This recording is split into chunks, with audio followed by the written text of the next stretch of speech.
வணக்கம். பாலச்சந்திரன் பேசுகிறேன். நேற்று பிரதம மந்திரி பார்லிமெண்ட்ல பதில் உரைத்தார்.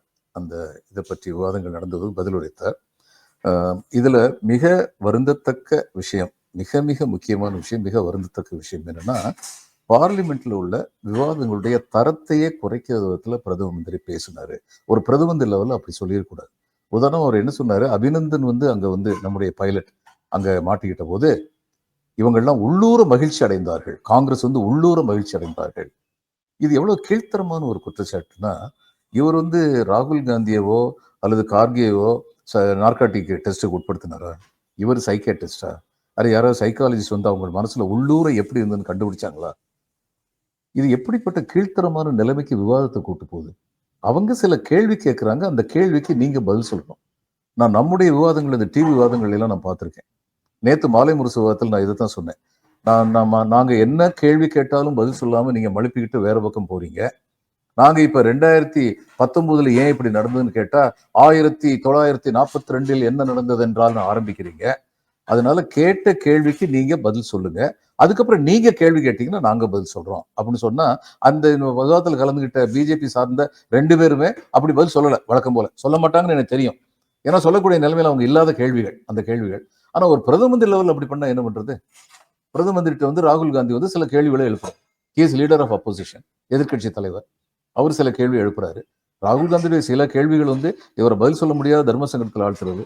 நீங்க சொல்றீங்க யாருமே எந்த உலக நாட்டு தலைவரும் எங்களை வற்புறுத்தலன்னு சொல்றீங்களே, அப்ப நீங்க ட்ரம்ப் லயர்னு சொல்றீங்களான்னு சொல்லி கேட்டாரு. எந்த பிரதம மந்திரி இன்னொரு நாட்டு அதிபர் லயர்னு சொல்ல மாட்டாரு. அது இவரை சிக்கல்ல மாட்டி வைக்கிறதுங்கிறது உண்மை.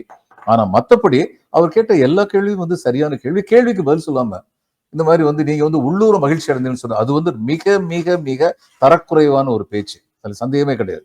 அடுத்து இன்னொன்னு என்ன சொன்னாரு, காங்கிரசும் இந்தியா கூட்டணியில் உள்ளவங்களும் ப்ரோ பாகிஸ்தானி. நீங்க பாகிஸ்தானுடைய பிஆர் பண்றீங்க. என்ன பாகிஸ்தானுடைய பிஆர் பண்ணாங்க?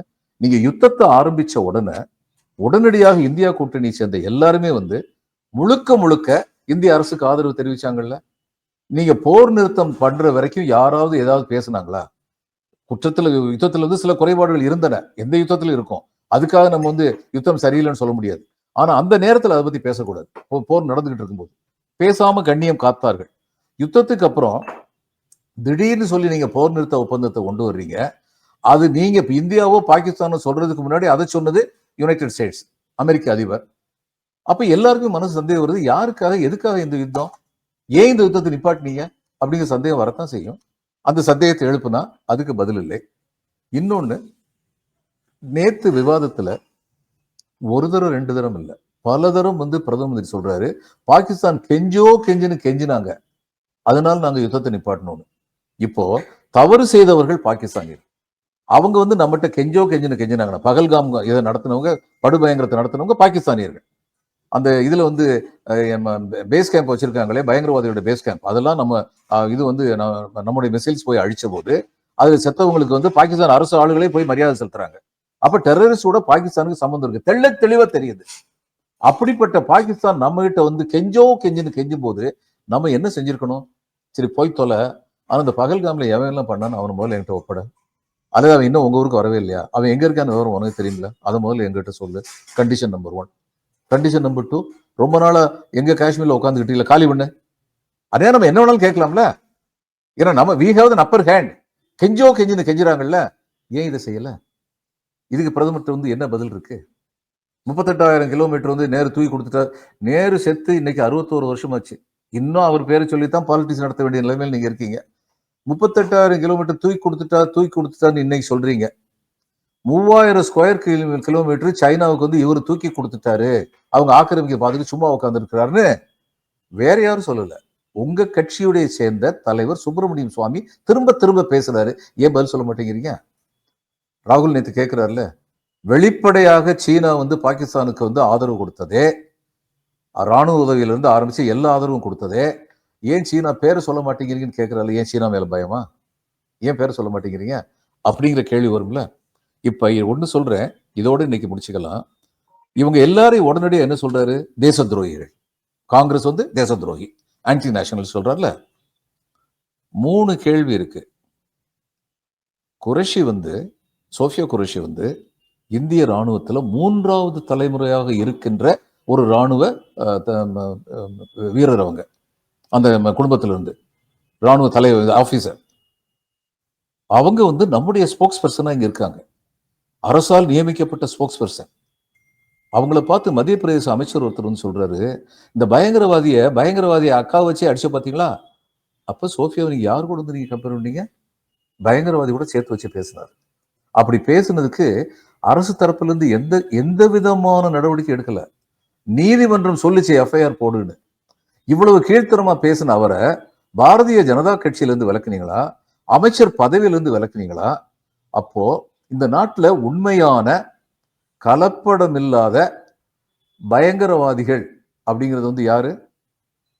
இந்த நாட்டுல வந்து பிரிவினைவாதிகள், பயங்கரவாதிகள்ங்கிறது இப்படி நம்முடைய ராணுவத்துடைய தளபதி ஒருத்தரை இவ்வளவு கேவலமா பேசினாரே, அவர் வந்து இந்த நாட்டுடைய பிரிவினைக்கு வித்துடுறவர்.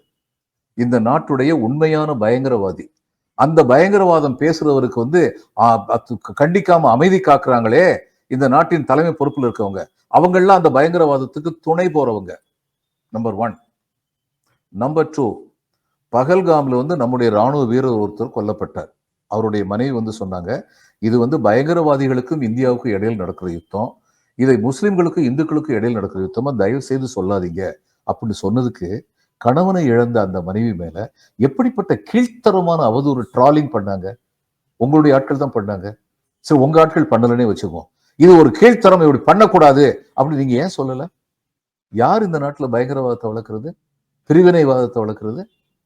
பிஜேபி கட்சியில உள்ளவங்களும் பிஜேபி கட்சியின் காரணமாக இன்னைக்கு இந்தியாவில் தலைமை பொறுப்புல உள்ளவங்களும் தான் இப்படிப்பட்ட பிரிவினைவாதத்தை வளர்க்குறாங்க.